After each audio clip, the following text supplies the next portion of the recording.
Hi everyone, my name is Michelle. I'm from Period 3 and I'm here to give you guys a TED Talk.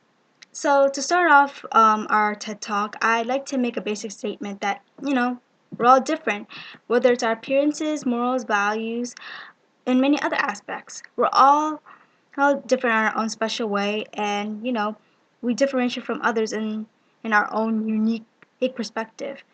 So, whether or not we look like someone or we're different from them, we have our own individual traits that, make us us. So, to derive from this statement, I like to pose the question of how do we define beauty in society today? Within a society, there are many contrasting factors that play a role in influencing a person's ideas over this controversial topic. Such things can be the values of the community and individuals' experiences and even an individual's environment.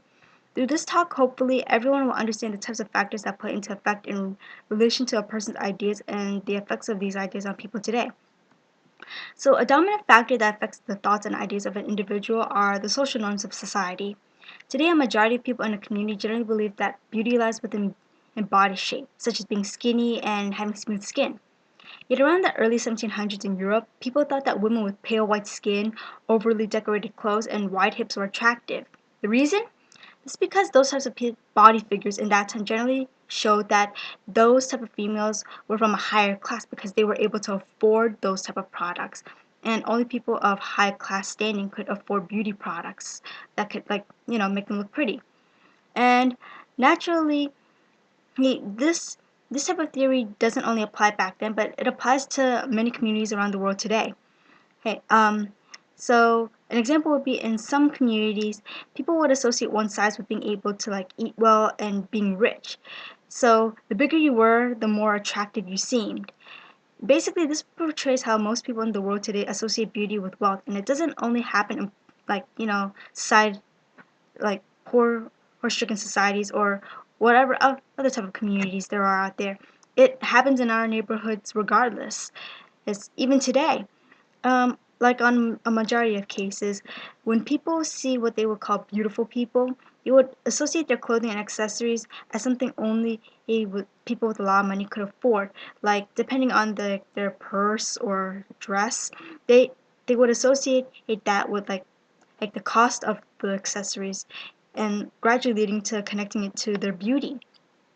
So it doesn't only happen to other people around the world; it also happens to us. There has also been conducted research that has shown that people who read beauty and fashion magazines in their teenagers were more likely to have a distorted image of their bodies. Social media has created an unrealistic image for young individuals, which gives us an unrealistic expectation of the type of body that would be acceptable in society. Like, remember that Barbie doll we'd always see in department stores? Yeah, that was technically a type of propaganda that promoted and influenced that unnatural, distorted beauty that people perceived in women back in society today and even years ago. So, how did we get from curvy and pale to Barbie? Well, that leads up to my second point. From the past to the present, we've had different point of views on beauty that have been changing constantly for a long time. Some of the aspects that some find beautiful today weren't always considered that way by people in history. Like in 1947, with the doll test as given to children, African American children, and during segregation in America by Kenneth and Mamie Clark. The test results showed that children chose the fair and whiter skin tone rather than the darker. This observation basically tells us that not all people considered the African American race as a candidate for beauty back then, due to the severe racism in America back then.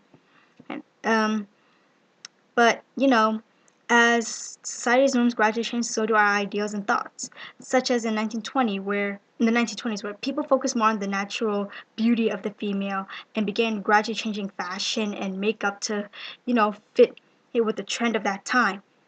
And as humans, we tend to keep changing our mind over and over again until we find that the choices we make and ideas we have fit into the trend of that time. Yeah, how do these trends affect people today? The perceivings by people today on beauty drastically affect a person's ideas and train of thought. Even if some of us haven't experienced it or haven't witnessed it, there are cases in which people, especially people who are in their child and adolescent ages, have attempted to reshape their bodies into society's ideal type. Some of these attempts have turned out with negative results that affect both an individual and the people around them. In recent studies, about half the number of females from ages 6 to 8 have stated that they want to become slimmer. These types of effects soon become an implemented idea that stay with these younger generations and causes, on a majority of cases, for them to attempt on achieving that image. As a result, when children grow to become adolescents, some of them take drastic and unhealthy measures to stay fit and become slimmer. Such measures would be starvation, drastic intakes of medicine, even vomiting. These lead to large health risks like eating disorders and changes in body functions that would drastically deplete a person's health. Not only do these unrealistic images affect their health and individuals' health, but they also affect them mentally as well. With new perspectives of beauty in place today, there are a higher number of people who start having a decrease in self-esteem.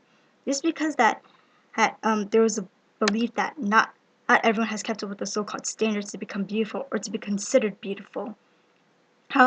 And this also, leads to increase in bullying.